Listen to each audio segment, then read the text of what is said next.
April आणि मे मध्ये आपल्याकडे कैऱ्यांचा सीझन असतो. अशा वेळी आपल्याकडे कैरीचे विविध प्रकार झाले नाहीत असं होतच नाही. अशी मस्त लच्छेदार कैरी आपण इथे किसून घेतलेली आहे. आपण या कैरीचा हा असा इतका मस्त लच्छेदार रसरशीत गुळांबा वर्षभर टिकणारा कसा तयार करायचा याची सोपी पद्धत पाहणार आहोत. पण त्याआधी नमस्कार, स्वागत आहे तुमचं पल्लवीज किचन मध्ये. मी इथे साधारण 2 कैऱ्या घेतलेल्या आहेत. ह्या कैऱ्या अर्ध्या तासापूर्वी अशा पाण्यामध्ये भिजत ठेवलेल्या आहेत. याची देठं पाण्यामध्ये बुडाली पाहिजेत. त्यानंतर पाण्यामध्ये मीठ घालायचं आहे आणि मिठाच्या पाण्यामध्येच ह्या कैऱ्या भिजवल्या पाहिजेत. कारण देठाला चीक लागलेला असतो. तो सगळा चीक निघून जावा याकरता आपल्याला देठ बुडालेली पाहिजेत. कैरी भिजायला ठेवल्यामुळे चीकही निघून जातो आणि उष्णताही कमी होते. आता आपण या कैऱ्या व्यवस्थित कोरड्या करून घेणार आहोत. आपण वर्षभर टिकणारा गुळांबा बनवतोय. त्याकरता काय करायचं तर परिपक्व कैऱ्या घ्यायच्या आणि दुसरं म्हणजे कोणताही पाण्याचा संपर्क येऊ द्यायचा नाही. त्यासाठी जे काही साहित्य वापरणार आहोत ते सगळं ड्राय करून घ्यायचं आहे. कुठेही पाण्याचा अंश शिल्लक राहू द्यायचा नाहीये. म्हणजे आपल्या कैऱ्याचा गुळांबा हा खराब होणार नाही आणि वर्षभर टिकेल. इथे मी ह्या कैऱ्या ड्राय करून घेतलेल्या आहेत आणि यांची हे देठ काढून घ्यायची आहेत. आणि ही देठ काढून झाल्यानंतर आपण या कैऱ्यांचे साल काढून घेणार आहोत. मी इथे कैरीचे साल काढून घेत आहे. मी चाकूनेच काढत आहे. तुमच्याकडे जर सोलाना असेल तर त्याने तुम्ही त्याचे साल काढून घेऊ शकता. तर आता कैरी बघा अशी उभी धरायची आहे आणि उभीच किसून घ्यायची आहे. त्यामुळे काय होतं, कैरीचा लांब सडक किस होतो.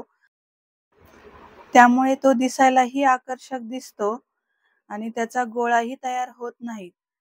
सगळा किस मी असा तयार करून घेतलेला आहे आणि त्यानंतर इथे मी स्टीलची कढई घेतलेली आहे. तुमच्याकडे नॉनस्टिक असेल तर ती घ्या आणि त्यामध्ये 1 चमचा साजूक तूप घालून 2 लवंगा आणि 1 दालचिनीचा तुकडा घेतलेला आहे आणि त्यामध्ये 1 वाटी हा आपण किस घालून घेतलेला आहे.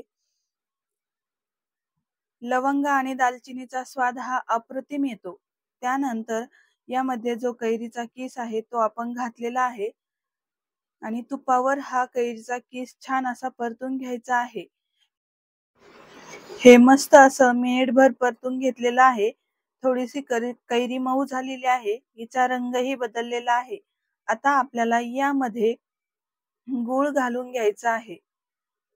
इथे मी जेवढा किस घेतला होता तेवढाच गूळ घेतलेला आहे. गूळ घेताना नेहमी पिवळ्या रंगाचाच घ्यायचा आहे. जेणेकरून गुळाचा जो सोनेरी कलर आहे तो मुरंब्याला सोनेरी कलर येतो आणि छानही दिसतो. गुळामुळे आंब्याला पाणी सुटत नाही आणि आपली कैरी पण चांगली शिजते. हे असंच आपल्याला परतत राहायचं आहे. यामध्ये तुम्हाला वेगळी चव हवी असेल तर थोडंसं चिमूटभर मीठही घालायचं आहे. याची चव आणखीन वाढते आणि असंच चांगलं हलवत राहायचं आहे. गुळाचा जसजसा पाक तयार होतो तसतसा याचा रंगही बदलत जातो आणि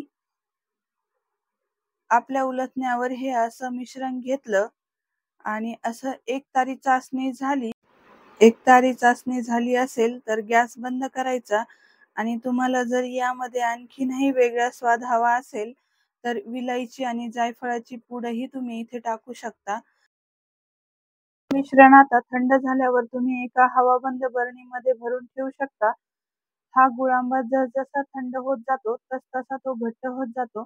त्यामुळे आपल्याला सुरुवातीला फार घट्ट करायचं नाहीये. बघा अगदी मस्त रसरशीत गुळांबा तयार झालेला आहे.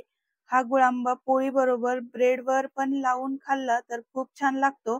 व्हिडिओ आवडला असेल तर लाईक, शेअर अँड सबस्क्राईब करायला विसरू नका. धन्यवाद.